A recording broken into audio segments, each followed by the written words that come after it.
नमस्कार, city news के हिंदी समाचारों में आपका स्वागत है।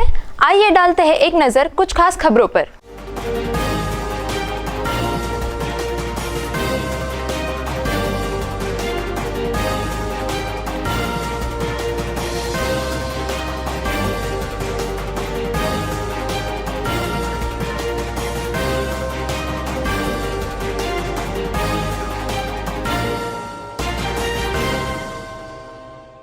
आज दिनांक 1 जून 2021 से लॉकडाउन नियमों में दी गई बड़ी छूट, जिसके चलते जीवन आवश्यक वस्तुओं के साथ अन्य दुकानों को भी सुबह 7 से दोपहर 2 तक खुलने की अनुमति दी गई है। आज दिनांक 1 जून 2021 से लॉकडाउन नियमों में बड़ी छूट दी गई है। जीवन आवश्यक वस्तुओं के साथ अन्य दुकानों को भी खुलने की अनुमति दी गई है।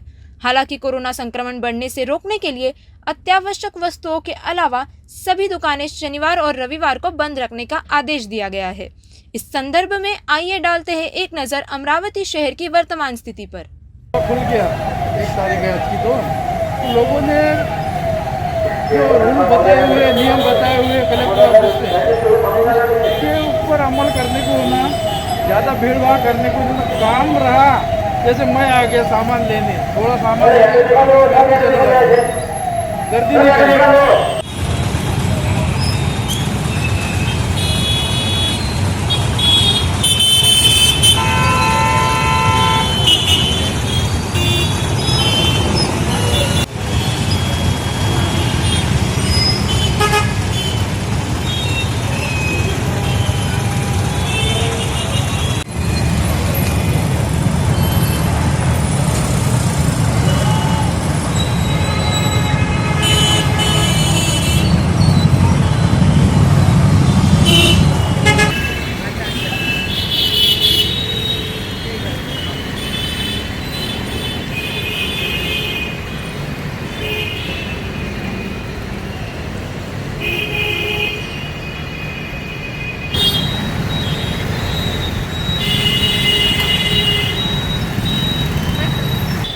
अमरावती शहर के निरीक्षण के दौरान हम आए हैं लड्डा मॉल में। जानते हैं यहाँ के दुकानदारों की क्या प्रतिक्रिया है नए जारी किए गए नियमों के अनुसार। लॉकडाउन की महामारी में आप सभी को पता है कि अभी जो कंडीशंस है वो ठीक नहीं थे, लेकिन ठीक है, अभी मार्केट खुल गया है, अच्छी बात है। हमें गवर्नमेंट की गाइडलाइन का पालन करना चाहिए, अपनी प्रिकॉशन रखना चाहिए।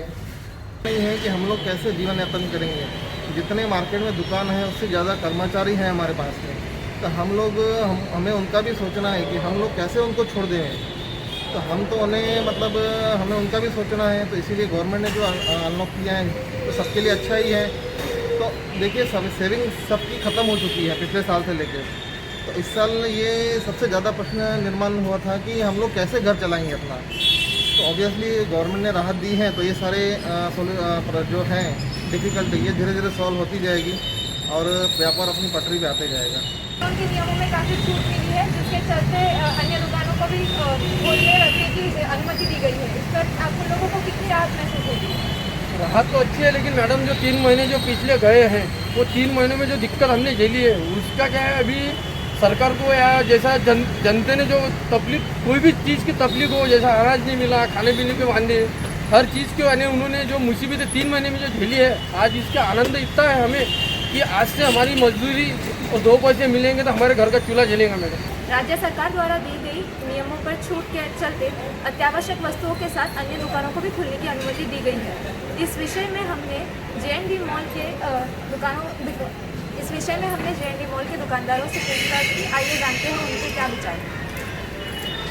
सरकार द्वारा लिया गया जो निर्णय है काफ़ी अच्छा है। पहले कोरोना के लड़ाई में तो हम सरकार के साथ थे ही, अभी भी हम साथ में पूरे नियमों का पालन करते हुए हमने दुकानें खोली है और भविष्य में भी हम सरकार के साथ ही हैं। परंतु कैसा 2 महीने से जो दुकानें बंद थी उसकी वजह से पूरा अर्थचक्र रुका हुआ था।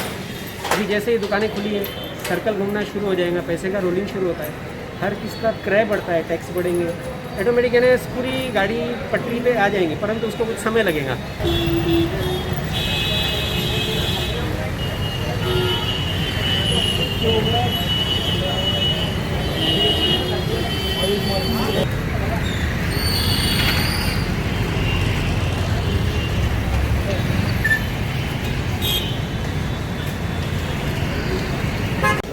जैसा कि आप सभी जानते हैं, राज्य सरकार द्वारा किए गए लॉकडाउन में आज 1 जून 2021 से नियमों पर कुछ छूट दी गई है, जिसके चलते अत्यावश्यक के साथ गैरावश्यक वस्तुओं की दुकानों को भी सुबह 7 से दोपहर 2 तक खुलने की अनुमति दी गई है। इस संदर्भ में हम आज इंडिया मॉल के संचालक श्री नीरज केडिया से बातचीत करने आए हैं। आइए जानते हैं उनके विचार। सर, 1.5 महीने के बाद अब जाके कुछ दुकानों को खुलने की अनुमति दी गई है, आपको कितनी राहत महसूस हो रही है 1.5 महीने बाद दुकानें खुलने? काफ़ी जैसा अच्छा लग रहा है।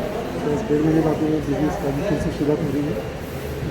गवर्नमेंट ने अगर सभी लोगों ने नियमों का पालन करते हैं तो हो सकता है और ज़्यादा छूट हमें मिल सके। और जनता को ये समझना है कि ये जो है अभी लॉकडाउन खुला नहीं है, ये लॉकडाउन में छूट मिली है। अगर ये समझ के जनता अगर व्यवहार करती है, कोविड अप्रोप्रिएट बिहेवियर करती है, तो निश्चित तौर से हमें और ज़्यादा छूट मिल सकेगी। लॉकडाउन के चलते आपको किन किन समस्याओं का सामना करना पड़ा, थोड़ा जानकारी दें। एक्चुअली पूरा जो अर्थचक्र था सारा डिस्टर्ब हो चुका था। इसमें सभी हर तबके को इसका नुकसान हुआ है। ये लॉकडाउन किसी के लिए फायदेमंद नहीं है और हर किसी के लिए वो नुकसानदेह है। अब जैसे कि छूट दी गई है, तो कोरोना संक्रमण के चलते आप किन किन सोशल डिस्टेंसिंग के नियमों का पालन कर किस प्रकार सुरक्षित जो त्रिसूत्री गवर्नमेंट दिया है, mask, social distancing and sanitiser, ये चीज़ों का हम पालन करेंगे। लॉकडाउन के दौरान जैसे दुकानें बंद रखी गई थी, पर अब राज्य सरकार द्वारा दिए गए नए नियमों के अनुसार आज से दुकानों को खुलने की अनुमति है। इस पर आप कितनी राहत महसूस कर रहे हैं? ये तो बहुत अच्छी बात है कि अब से मार्केट्स धीरे धीरे खुल रहे हैं, तो जिनके भी काम पेंडिंग थे, काफ़ी लोगों के काम अटके हुए थे, तो अब होना शुरू हो जाएंगे, तो काफ़ी अच्छी बात है उस चीज़ जी, आपने लॉकडाउन के दौरान किन किन समस्याओं का सामना किया? मेन चीज़ तो वही रहती है कि लोगों के काम अटके हुए रहते हैं, कई लोगों का रोज़गार रुका हुआ रहता है, कई लोगों की सैलरी अटकी हुई रहती है। अब जैसे ही काम शुरू हो जाएगा तो सभी की सैलरी, तो सभी का काम शुरू हो जाएगा। सबसे मेन चीज़ तो वही रहती है।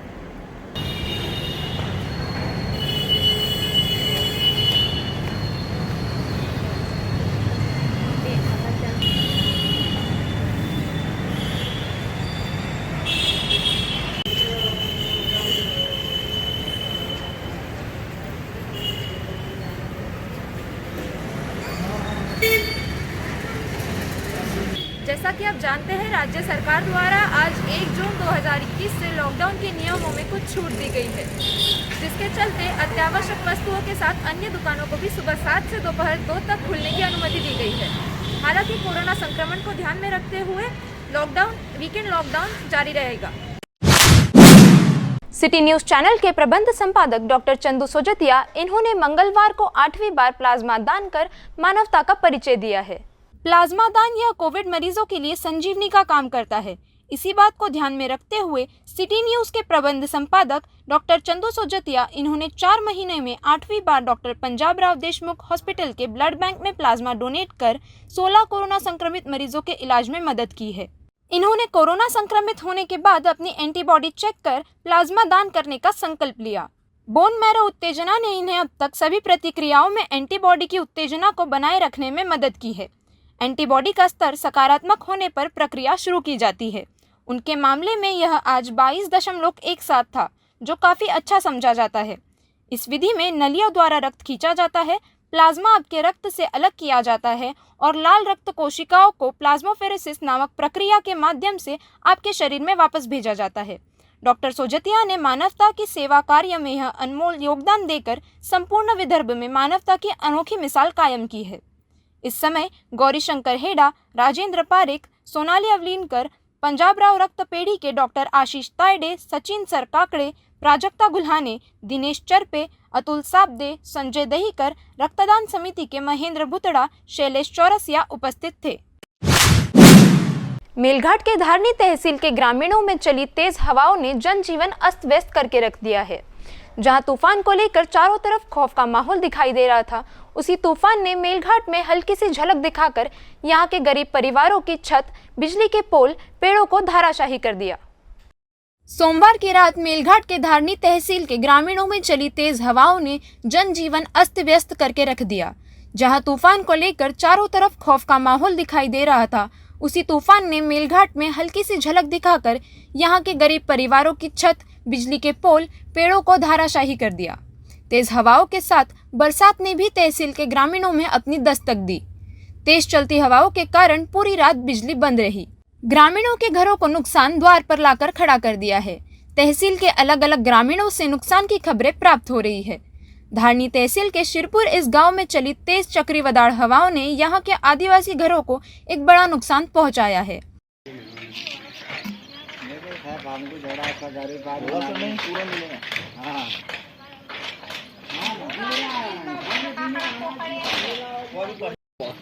हाँ और हमारे टीन में ऐसा टांगा हुआ झीला के टुकु टुकु कर रहा।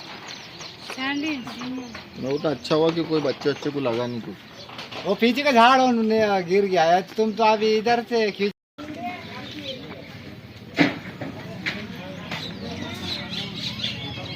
टी शर्ट चिनाना पड़ता नहीं।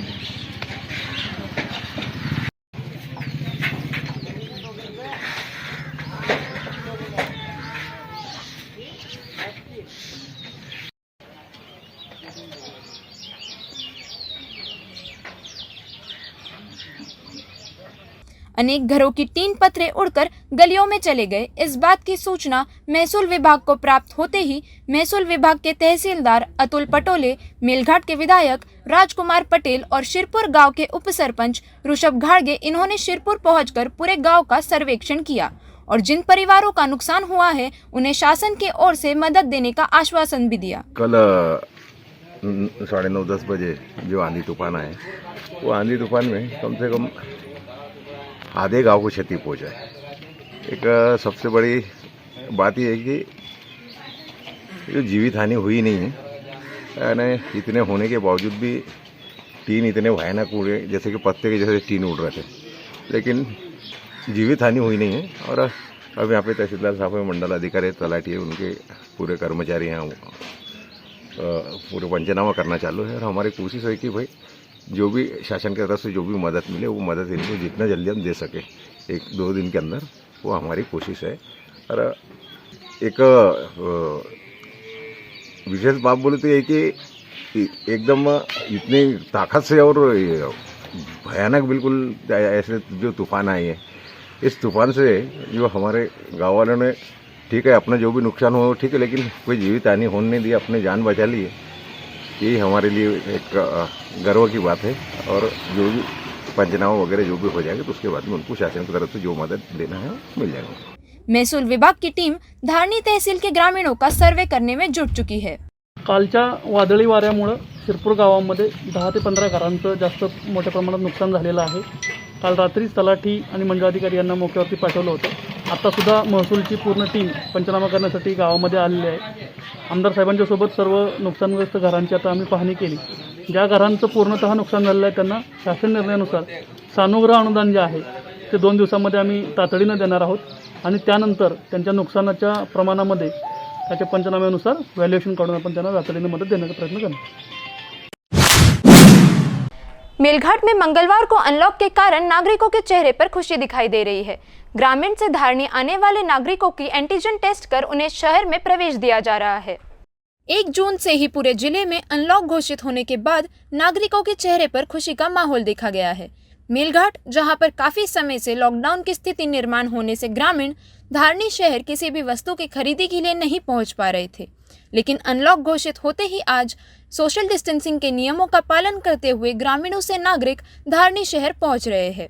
इसके अलावा यहां का स्वास्थ्य विभाग और पुलिस प्रशासन पूरी तरह सख्ती बरतते हुए देखा जा रहा है। ग्रामीणों से धारनी शहर में प्रवेश करने वाले नागरिकों का शहर के मुख्य द्वार पर ही एंटीजन टेस्ट करवाकर उन्हें शहर में प्रवेश दिया जा रहा है।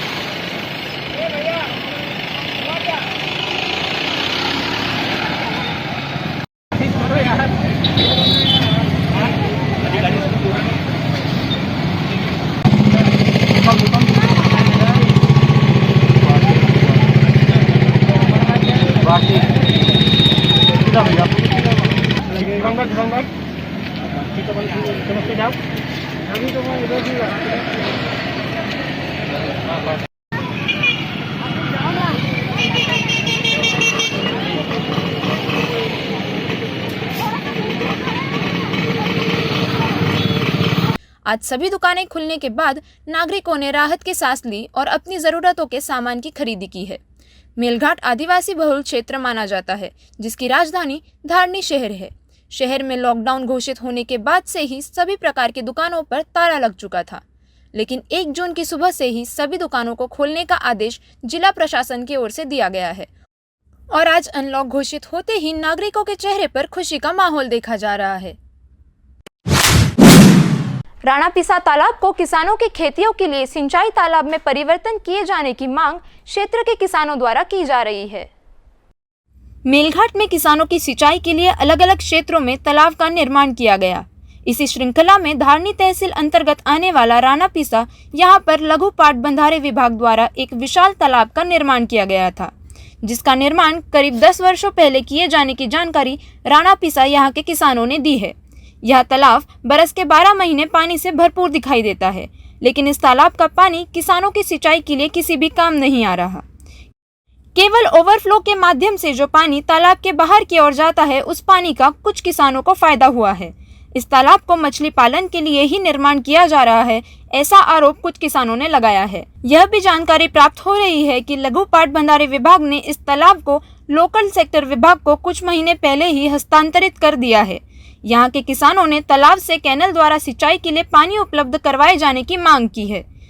हमारे गांव में 10 साल से तालाब बना है, लेकिन हमारे कुछ काम में नहीं आ रहा है, इसीलिए हमको कैनल का बहुत ज़रूरी है। अगर कैनल निकल जाती है तो हमारे लोग को पानी की बहुत ये हो जाती है, इरिगेशन से हमको लाभ मिलेगा। अभी तुम कैसे सिंचाई करते? अभी कुछ नहीं, नदी में है पानी, उससे करते हैं। अच्छा, बरसात में जब ये तालाब भर जाता तो गांव को ऐसा कुछ डर लगता है क्या? डर और नहीं लगता है। हाँ, पानी पासिंग हो जाता है, उधर हो जाता है, वाया जाता पानी। हाँ, वाया जाता है। यदि इस तालाब से लोकल सेक्टर विभाग कैनलों के माध्यम से किसानों के खेतों तक पानी पहुंच पाता है तो राणापिसा क्षेत्र के किसानों के लिए हरित क्रांति निर्माण होगी।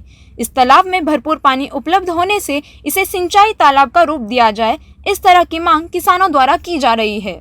10 साल से कैनल ये तालाब बना है, हमको कैनल नहीं है। हमको पानी का सुविधा हो ना कैनल का, तो हमारे किसान का फायदा होगा, बस इतना ही है हमको। राणापिसा तालाब में कैनल होना साहब, हमारे यहाँ सिंचाई से बहुत कम है, हमको पानी की सुविधा होना। हम इस वक्त धारनी तहसील के राणापिसा इस गांव में मौजूद है और राणापिसा के समीप ही यहाँ पर स्टेट इरिगेशन विभाग द्वारा कुछ वर्ष पहले इस तालाब का निर्माण किया गया था। ये एक ऐसा तालाब है जिसमें बरस के 12 महीने पानी उपलब्ध रहता है और इस तालाब का निर्माण करने के बाद में इस तालाब को किसी भी प्रकार सिंचाई के मामले में किसानों के लिए इस्तेमाल नहीं किया गया है और तालाब केवल मछली पालन केंद्र बनकर रह गया है। अब बताया ये भी जा रहा है कि स्टेट इरिगेशन विभाग ने इस तालाब को लोकल सेक्टर की ओर हस्तांतरित कर दिया है। अब लोकल सेक्टर विभाग इस तालाब को लेकर किसानों के हित में किस प्रकार के नियोजन बनाता है। यदि इस तालाब से किसानों को सिंचाई के लिए पानी उपलब्ध होता है तो यहाँ पर किसानों को एक बेहतर खेती करने का मौका मिल सकता है, लेकिन अब देखना ये बाकी रह गया है कि लोकल सेक्टर विभाग किसानों के हित में किस प्रकार इस तालाब को लेकर अपनी ओर से कोशिश करता है और सिंचाई के लिए पानी उपलब्ध करवाता है। मैं शकील अहमद, सिटी न्यूज़, मेलघाट।